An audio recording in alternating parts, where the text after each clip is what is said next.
ഒഡീഷയിൽ 7ാം ക്ലാസ് വിദ്യാർത്ഥിനിക്ക് നേരെ അധ്യാപകരുടെ കൊടും ക്രൂരത. വിദ്യാർത്ഥിനിയെ സ്കൂളിൽ കൂട്ടബലാത്സംഗത്തിനിരയാക്കി. സംഭവത്തിൽ 5 സ്കൂൾ അധ്യാപകർ അറസ്റ്റിലായി. 2 വർഷത്തോളമായി സ്കൂളിൽ വെച്ച് വിദ്യാർത്ഥിനി 5 അധ്യാപകർ ചേർന്ന് കൂട്ടബലാത്സംഗത്തിനിരയാക്കുകയായിരുന്നു. അധ്യാപകരെ ഉടൻ സർവീസിൽ നിന്ന് സസ്പെൻഡ് ചെയ്യാൻ വിദ്യാഭ്യാസ വകുപ്പ് ഉത്തരവിട്ടു.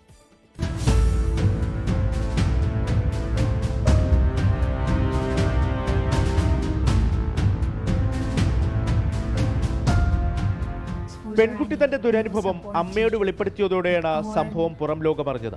കഴിഞ്ഞ 2 വർഷമായി 13-കാരിയെ 5 അധ്യാപകർ ചേർന്ന് സ്കൂളിൽ വെച്ച് നിരന്തരം കൂട്ടബലാത്സംഗം ചെയ്യുകയായിരുന്നു. വിവരം പുറത്തു പറഞ്ഞാൽ കൊലപ്പെടുത്തുമെന്ന് ഭീഷണിപ്പെടുത്തിയായിരുന്നു കൊടും ക്രൂരത.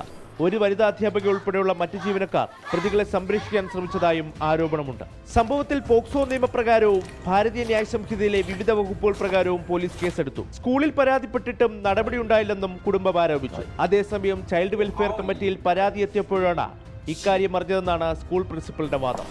24 ഡൽഹി. ലോകത്തെവിടെയായാലും ഏത് സമയത്തും 24 വാർത്തകളും ഓഗ്മെന്റഡ് റിയാലിറ്റി പാക്കേജുകളും എക്സ്പ്ലെയിനറുകളും വിശദമായി കാണാൻ ഞങ്ങളുടെ യൂട്യൂബ് ചാനൽ നിങ്ങൾക്ക് സബ്സ്ക്രൈബ് ചെയ്യാം.